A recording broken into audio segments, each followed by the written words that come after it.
रिया और रितु काफी अच्छे दोस्त थे। दोनों की आपस में खूब बनती। दोनों एक ही ऑफिस में काम किया करती थी। रिया रितु को अच्छा दोस्त मानती, लेकिन रितु। अरे रिया, तुम लोगों का अपना मकान नहीं है, क्यों नहीं तुम और नरेंद्र भी हमारी कॉलोनी में ही मकान ले लो? हाँ यार, आइडिया तो अच्छा है, लेकिन इतने पैसे आएंगे कहाँ से? अरे, हमारे होते हुए तुम्हें घबराने की जरूरत नहीं है।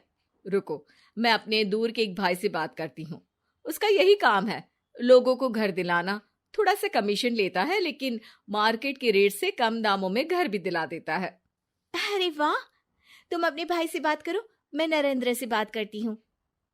रितु रिया के जाने के बाद अपने भाई को फोन करती है। अरे भाई, कोई मकान बिक रहा हो तो बताओ, मेरी एक सहेली को चाहिए। अरे है ना, पूरे 40 लाख का है। ओ भाई, ठीक है, फिर मैं उसे 45 लाख का बोलूंगी। दोनों मिलकर 5 लाख का आधा आधा बांट लेंगे, ठीक है? रितु रिया को मकान दिला देती है। लेकिन एक दिन उसका नया मकान देखने नरेंद्र की बहन आती है। अरे भैया, मकान तो अच्छा है, कितने का लिया? तुम्हारी भाभी की सहेली ने दिलवाया है। बड़ा ही ठीक रेट में मिल गया नीरू, सिर्फ 45 लाख का। तभी नीरू का पति बोलता है। नरेंद्र, ये तो बहुत महंगा है। मेरे दोस्त ने भी यही मकान सिर्फ 38 लाख में लिया है। चलो, मैं तुम्हें उनके घर ले चलता हूँ। दोनों नरेंद्र की जीजाजी के दोस्त के घर जाते हैं, जहां उन्हें रितु का भाई मिल जाता है। क्या बात है, आपने हमें धोखे से महंगा मकान बेचा है। पता है कितनी मेहनत की कमाई का पैसा है? अब ये तो आप उन मैडम से पूछिए जिन्होंने आपको ये मकान दिलाया है। उनके कहने पर ही मैंने ये रेट लगाया था। अब नरेंद्र को रिया पर गुस्सा आ जाता है। वो रिया को कहता है, रिया, तुम्हारी सहेली रितु तो एक नंबर की चालबाज और धोखेबाज निकली। मैंने उसके कहने पर इस मकान के 7 लाख ज्यादा खर्च किया है। रिया को भी नरेंद्र की बात सही लगती है। वो चुप हो जाती है। अगले दिन रितु रिया से मिलती है। रितु, मुझे तुझसे ये उम्मीद नहीं थी। तुमने 38 लाख का मकान 45 लाख में हमें बिकवा दिया। रितु अपनी पोल खुलती देख जोर जोर से रोने लगती है। अरे मैंने क्या बुरा कर दिया, तेरा भला ही तो सोचा था। अरे तुझे उस प्रॉपर्टी डीलर की बात पर भरोसा है, लेकिन अपनी सहेली पर नहीं। रिया को रितु के आंसू सच्चे लगते हैं और वो उसे शांत करती है। अरे अच्छा, शांत हो जा, चुप हो जा। सॉरी, हम लोगों की ही गलती है। हमें मार्केट में पहले रेट पता कर लेना चाहिए था। चल सॉरी। अब रितु आए दिन लोगों से रिया के पीठ पीछे बुराई किया करती थी। रितु अपनी ही दूसरी ऑफिस की सहयोगी से कहती है, अरे ये रिया भले ही मेरी अच्छी दोस्त हो, लेकिन एक नंबर की कंजूस है ये। कभी कुछ खाने जाओ तो पैसा मुझे ही भरना पड़ता है। तभी वहां रिया आ जाती है। अरे रितु, सॉरी यार, वो कल के खाने के पैसे तुझे देने पड़े।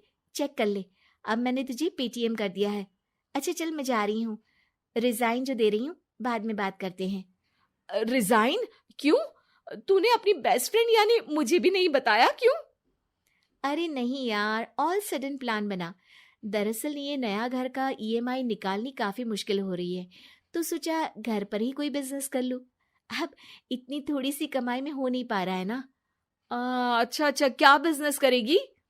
देख, तू तो जानती है कि यहाँ मुझे सिर्फ 15,000 मिलता है, लेकिन घर में बच्चों का प्ले स्कूल खोलूंगी तो पूरे 4,000 एक बच्चे से मिलेगा।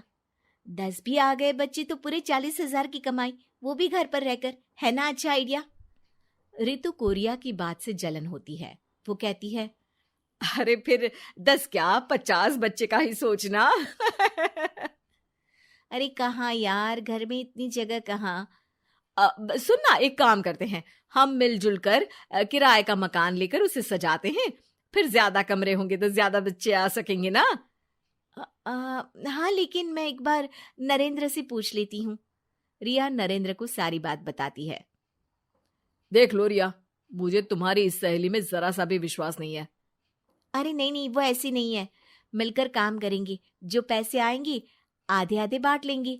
इसमें बुरा क्या है, काम भी अच्छा होगा। फिर क्या था, दोनों मिलकर काम शुरू करते हैं। पूरा कमरा बच्चों के हिसाब से सजा दिया जाता है। टीवी, फ्रिज, बेड और न जाने क्या क्या। तेरे और मेरे मिलाकर 2 लाख का खर्च हो गया। अरे कोई बात नहीं, पैसे कमाने के लिए इन्वेस्टमेंट तो करनी पड़ती है। अब इतनी बड़ी रकम है, अच्छा है कि दोनों ने मिलकर कर ली, वरना एक के बस की तो बात नहीं है। हाँ, लेकिन अब मैं ना एक बात बोलना चाहती हूँ। देखो, पिछले 2 महीनों से जब से ये काम चल रहा है, सारी मेहनत मेरी ही है। मैं ही सारा दिन यहाँ का काम देखती हूँ। तो अब मैं तुम्हारे साथ ये काम नहीं करूंगी। अकेले मैं ये स्कूल चलाऊंगी। अरे ऐसे मत बोलो रितु, मैंने नौकरी भी छोड़ दी। थोड़ी बहुत सेविंग्स थी, वो भी मैंने स्कूल को बनाने में लगा दी। अब यार, तुम तो आलसी भी हो। मुझे नहीं लगता तुम ये काम कर पाओगी। रितु, नरेंद्र ठीक बोलते थे, तुम भरोसे के लायक नहीं हो। ये मेरी गलती है कि मैंने तुम पर विश्वास किया। अच्छा जी, तो गलती की ना। मैं तुमको तुम्हारे पैसे धीरे धीरे करके दे दूंगी। अच्छा होगा कि अब तुम यहां से निकल जाओ। बेचारी रिया सर झुकाकर घर वापस आ जाती है। नरेंद्र, वही हुआ जिसका डर था। रितु ने मुझे पार्टनरशिप से हटा दिया।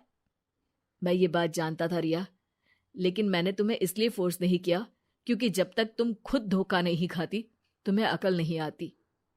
हाँ, लेकिन अब वही जो पहले सोचा था। और फिर क्या, रिया घर से ही बच्चों को संभालने का काम शुरू कर देती है।